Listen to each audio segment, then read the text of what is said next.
You're not high. You're listening to the Marijuana Agenda with Russ Belville. We've turned the corner on drug addiction in the United States. Drug addiction in the United States is under control. Okay, maybe you're a little high. Hi, I'm Russ Belville from the Marijuana Agenda. If you're a cannabis brand looking to build trust and awareness within the community, consider becoming a sponsor of this program. Your message will be seen and heard by the most dedicated followers of marijuana policy reform, who are loyal and supportive of those brands that give back to the community. Just log on to mjagenda.com and click the Become a Patron button to learn how your brand can also be featured in my live nationwide appearances. Thank you for your support.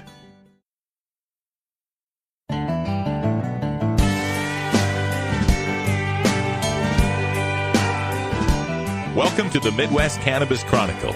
Today, we catch you up on the latest news and speak with an expert from the great Midwestern region of America, from the Great Lakes to the Great Plains, including some of the latest states to embrace medical marijuana to the last states to resist it. Join us now to discuss hemp in the heartland with the Midwest Cannabis Chronicle. Welcome, everyone, to another edition of the Midwest Cannabis Chronicle. I'm Russ Belville, and today we are talking about the state of Michigan. And joining us today, we have Michael Tuffelmeyer from the MI Legalize campaign. Michael, welcome to the show. Thank you. Thank you so much for having me. So 2018 is a congressional year election. Michigan has been trying to get some sort of legalization on the ballot, most recently in 2016 when the rest of the states were going. And that came close, but you guys kind of got, I guess, some shenanigans at the state level. Can you tell our listeners, catch them up on what happened in 2016 and where you're going in 2018? Well, we collected all the signatures last year, but the problem was that halfway through they implemented a 180-day rule, which sort of changed the playing field for us, and it made a lot of those signatures invalid. And so we were hoping that we were going to be able to appeal that because it was changed during our signature gathering period. We weren't able to, and we just we didn't let it take steam out of us. We said, some battles are harder than others, and we said we're just going to continue on. We know we can do it. We know we have the votes there. Our polling looks good. And so we just regrouped, reorganized, and we've started collecting signatures, and we're set to turn in next week. So we're really happy about that. All right. So what are we looking at as far as your signature counts right now? Our signature counts are, I believe, we're around 297 last time I looked. I only get updates every 2 weeks on it, but okay. we have more than enough. Right? Isn't it something like 252,000 you need, something around there? Yeah. And we're validating them, but we're also we're gonna put in a buffer, obviously, just to make sure we're safe. And we're safe from the 180-day rule this time. You're collecting them all within a 6-month period? Yep. Everything that was implemented last year, we are doing this year to make sure that we are. We checked all the boxes. Excellent. Now, you mentioned polling, and we see polling all across the nation showing majority support for marijuana legalization, even nationwide among Republicans, although it's an eking out a 51% majority. Still, we'll take it. What are your numbers up there in Michigan? We're looking at around about 63-64% in favor. So I think that's pretty good for this state. And like you said, I've been very proud that there's been such a bipartisan supported thing in the state. We've people from all walks of life, all different political ideologies have really gotten on board. They want to see this happening. They see it happening in other states. They've seen the positives that have come from it. And we see the negative campaigns that are going against us as mostly being the minority of the state. It's been pretty positive the whole time, even more positive, I would say, than even last year. I think, more every year things change, and I think people are just coming on board. Our state has road issues. We have school issues. We'd like to see more tax dollars. And of course, we know that cannabis legalization can help with that. It's been working great in the states that have implemented their systems so far. And Michael, let's get down to some of the details of what you're proposing there, because I believe there's some areas in which Michigan's legalization, should it get on the ballot and pass, would exceed most of the limits in some of the other states. Can you give us some details? Well, yeah, we're going to make it so that I think the biggest thing we have was we have sort of this microbrew portion of our licensing, which will allow people to be able to sort of just like the microbrews that we enjoy in ready when it comes to alcohol. You know, that's sort of our whole thing with the Coalition to Regulate Marijuana like Alcohol, and we have especially my side of the state on the west side, we're the beer city, so we've seen a lot of microbrews pop up, and we hope that people will see how that works in conjunction with marijuana, that people will be able to not necessarily have to start at the top echelon. You don't have to come out with this major, big corporation for marijuana. You can start small. You can have a few, you have a little taxes and such, and fees will be a little more minor to that. Obviously, that operation will be limited to so much, but it'll allow. What I think the biggest thing for me and why I've supported Michigan Legalized forever is that it's going to allow everybody, no matter what walk of life, if they have some capital to invest, they're going to be able to enter into that market. And I think that's one thing we were very scared of, looking at what happened in Ohio, that, we didn't want to implement something that only, the top few percent in the state would be able to take advantage of. We wanted everybody to take it, especially even neighborhoods of lower income, which even in my city have been in the marijuana market, whether it's been underground or not. And we want people to be able to be part of it. We don't want to take that from them. We want people to just come in and, you can have a mom and pop shop and it'll work. So this is the concept of that vertically integrated micro business licensing. You can be the grower, the processor, and the seller at a kind of a low, small customer level. Yes. And also I don't know the plant counts for every state. We're also going to allow that, people will be able to have personal growth of up to 12 plants. Obviously, and that would be significant because I'm calling you here from the state of Oregon, where they've limited it to 4 plants per household, and the limits tend to be 4 to 6. But I know Massachusetts made a maximum of 12. Maine's got 12. So you guys going with 12 in Michigan might be, building on a trend here that I hope would continue for other states. How about the personal possession limits when it comes to flower and concentrates? You'll be able to have up to 15 ounces before you have to do like transport. And so that'll be, and then, that won't be personally, you'll only be able to have 2 ounces, but a personal on you, but that basically is still reflective of many of the decriminalized areas in our state that already allow that in a decriminalized. So the good thing is it won't make too much of a change, and people are already sort of used to that at a decriminalized level of not, facing prosecution for having 2 ounces of marijuana on them, obviously. Right.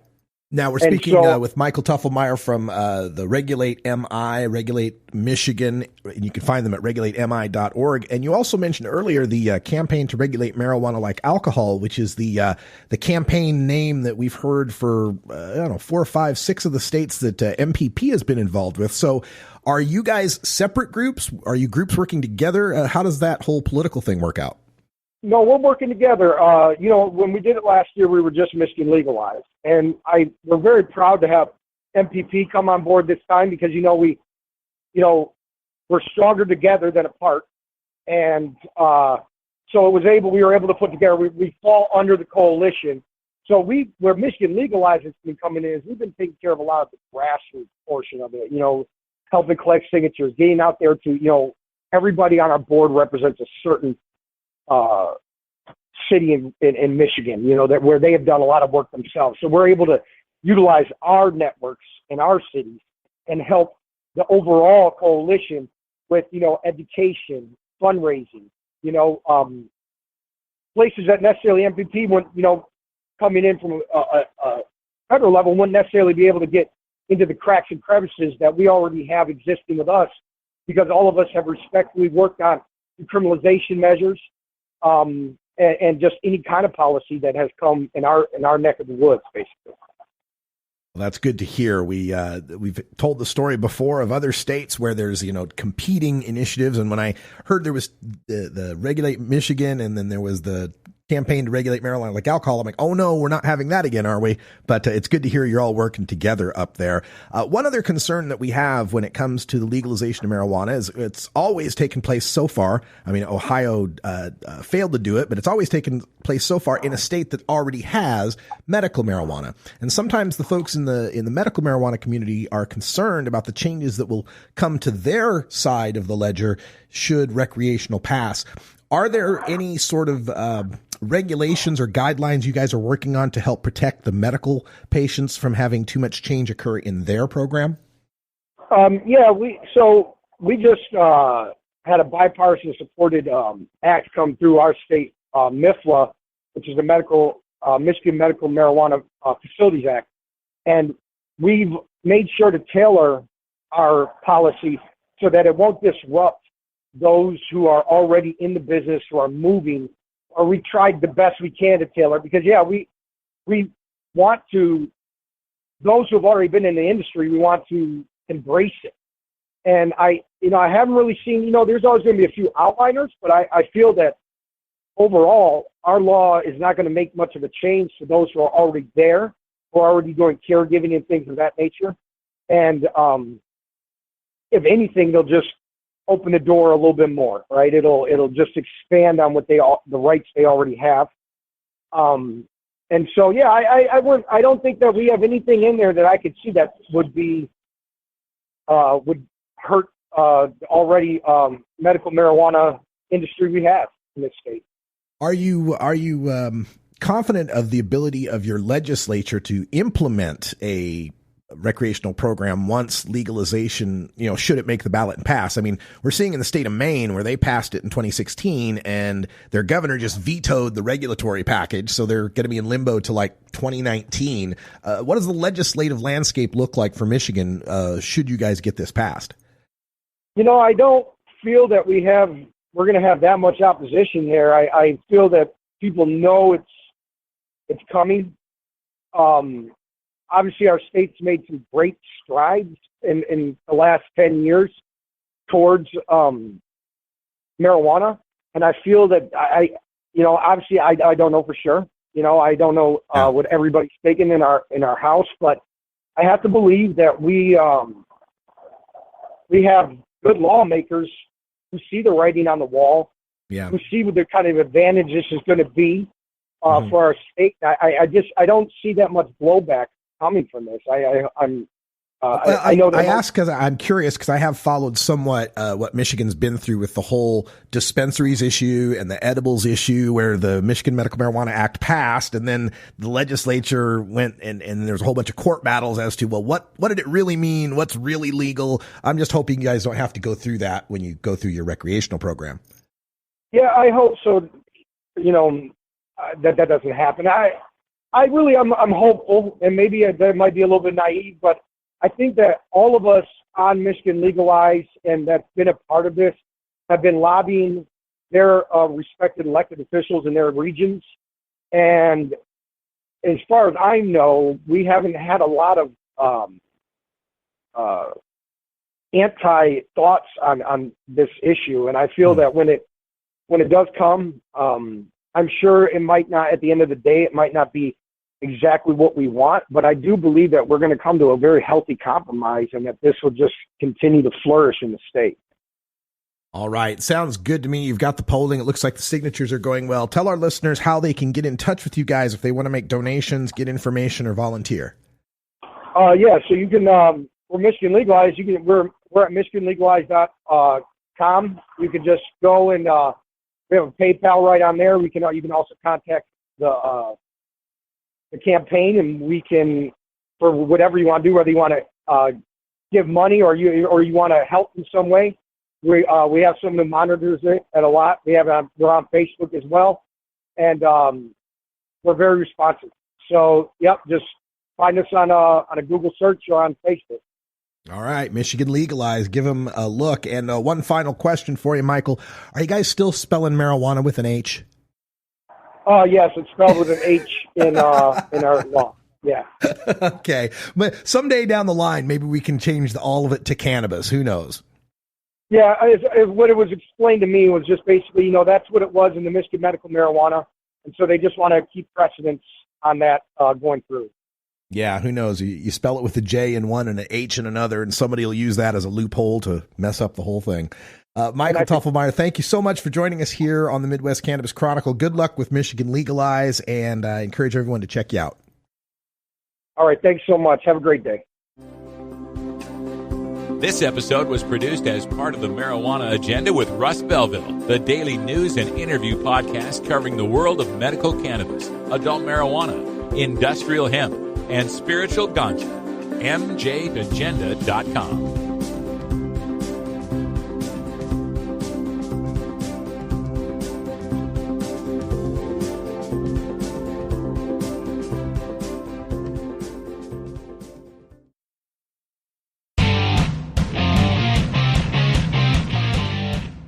The Marijuana Agenda with Russ Belville is brought to you by Cannabis Kamikaze, a professional licensed producer from Canada producing 3 pounds per light.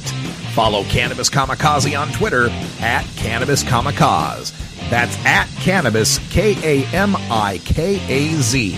Cannabis Kamikaze.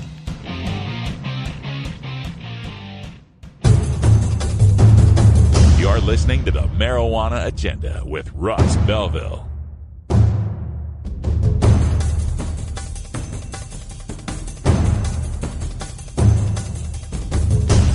After 5 years of legal marijuana in Colorado and Washington, both states have shown no increase in teen use of marijuana and decreases in marijuana DUI arrests, while generating tens of thousands of jobs and hundreds of millions in tax revenue. Legalization is no longer theory. It's a proven public policy benefit. Tell your elected officials it's time to end adult marijuana prohibition.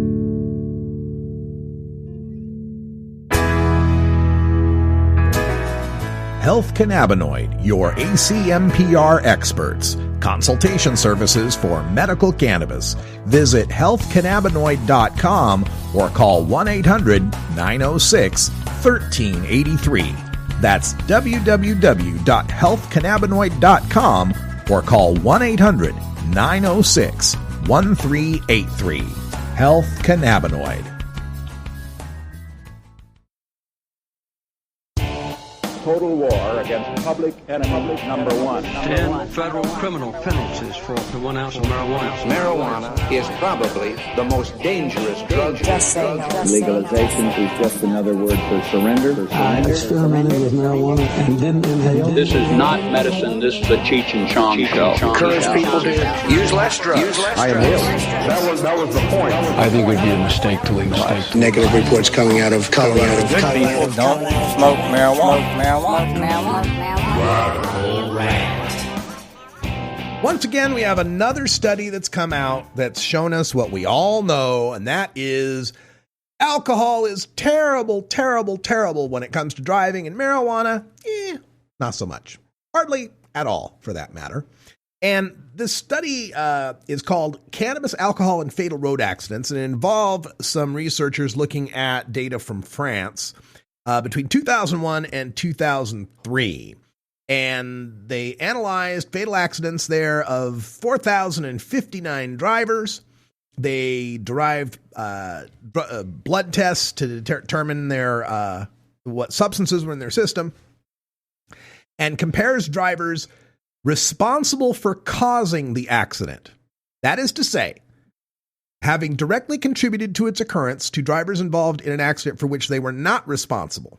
Okay, so they're comparing at-fault drivers to people in car wrecks who just got wrecked in too, right? It wasn't their fault.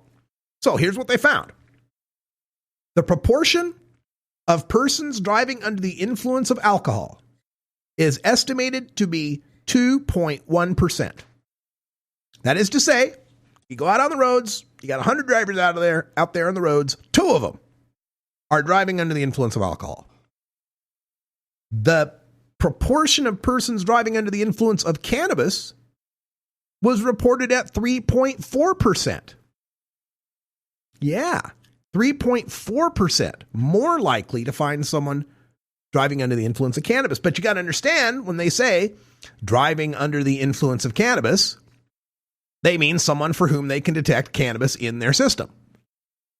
Now, we know that doesn't necessarily mean that they were impaired. As the researchers admit, quote, estimating the degree of intoxication for cannabis and other narcotics is a trickier task than for alcohol. As far as cannabis is concerned, the effects vary rapidly with time. There's a rapid rise in the first 15 minutes after consumption, followed by a fairly rapid decline.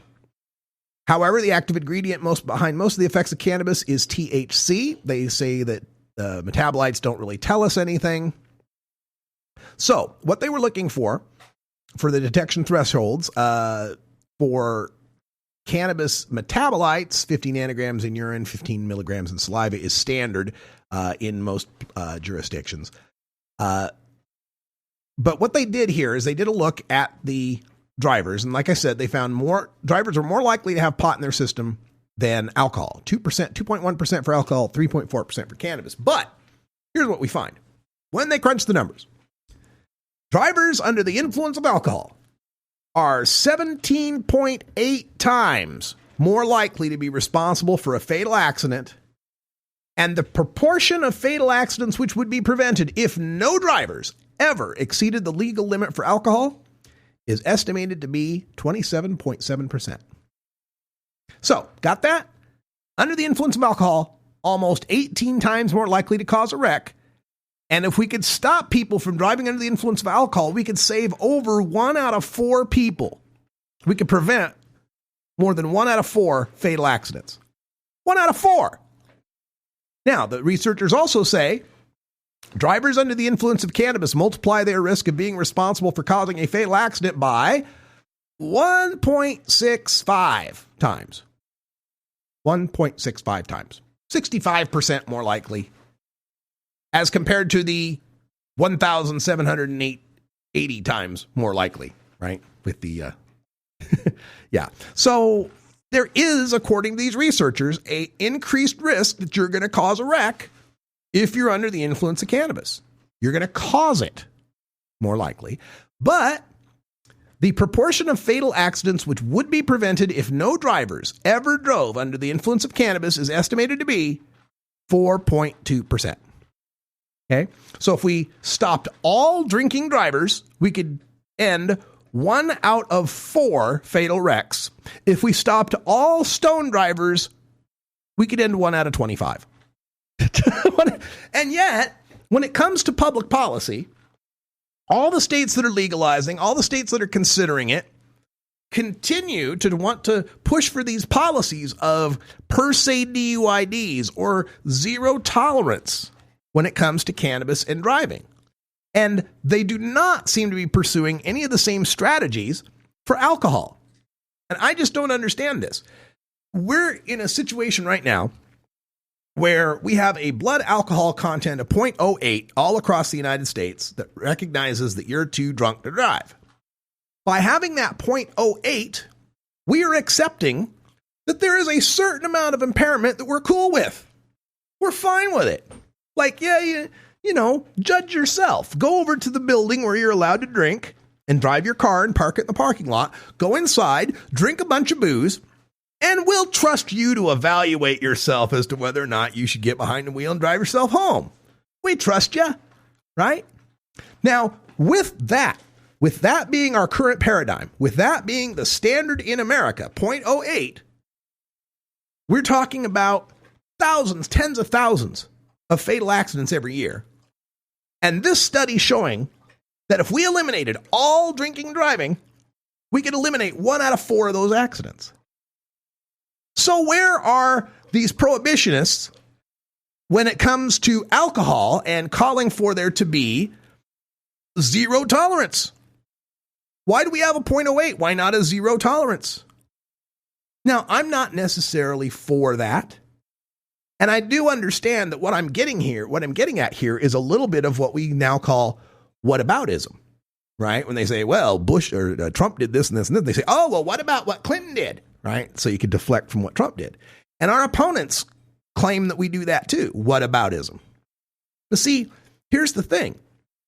When you're talking about Trump or Clinton, you're talking about completely separate scandals or stories. When you're talking about alcohol and marijuana, we're talking about two things in the same subject, public safety, right? Both of these things affect public safety. So it's endlessly frustrating for those of us in the world of cannabis to have to keep justifying, well, you know, the per se laws won't work and THC isn't measured. It's weird that we have to defend our side and they don't have to defend theirs. It's weird that nobody's attacking 0.08. Nobody's saying that we should have breathalyzer valets, except for me, breathalyzer valets at all parking lots for bars. The problem that I have isn't in we're using this substance or that substance or how dangerous is this one or how dangerous is that one. The problem for me is that we have established in this country a right to get fucked up. We've established it. We've established that we accept culturally and legally a right to get fucked up because we have legal alcohol that's unscheduled, doesn't require a doctor's recommendation. You can buy as much of it as you want. You can drink as much of it as you want. And there are thousands of places you can go in public and drink it with other people. And under our law, we'll accept your fuck-uppedness to 0.07 and still you could be all right to drive. Now, I know they have campaigns, buzz driving is drunk driving and so forth. But believe me, nobody out there at the pub is thinking that. So if we've accepted this as a standard that, hey, we know 88,000 people are going to die. We know we could end 1 out of 4 wrecks, fatal wrecks, if we stopped people from drinking, but we're cool with it. Let's go ahead and allow 1 out of 4 wrecks to happen because we like to drink. We like to go to bars. We like to go to stadiums and drink a beer or two. Well, if that's what the culture has accepted, then it seems to me that under the principles that this country is founded on, the idea that we don't believe in separate but equal, that we believe we all have equal due process under the law, then it seems to me a bit arbitrary to say that we have a right to fuck-uppedness, but only with the most dangerous drug. You don't have a right to fuck-uppedness with that herb coming out of the ground, especially when we can show scientifically it's not killing us. There's no overdose deaths. It's not addicting us to any real serious, society-ending way. It's not causing us to commit more wrecks out there in the road, at least in proportion to those that we're accepting with alcohol. This is where my opponents, whenever I have a debate, get real flustered. So I'm not here to argue, are teens going to use it? Does it cause more wrecks? Is it going to lead to using heroin? I could give a shit. My argument is based on one simple idea. We as a culture have accepted drinking. If we've accepted that and all the collateral damage from that, it is arbitrary and capricious to deny me the choice of something safer to achieve my fuck-uppedness. So that's all I got to say on that issue for today. And for those of you listening, hey, my apologies, the first half of the show didn't play. 103rd episode, first time I forgot to push that little button. Start streaming. Right there, Russ. Don't forget that button. It's very important. Hey, if you're going to be in Las Vegas, I'll see you at the MJ BizCon. I'm staying at the Circus, and we'll see you around. For everyone here at Delta 9 House and Studios, thanks for joining us, and until next time, take care of each other, tokers. Follow MJ Agenda on Facebook, Pinterest, Instagram, YouTube, and follow MJ Agenda Show on Twitter.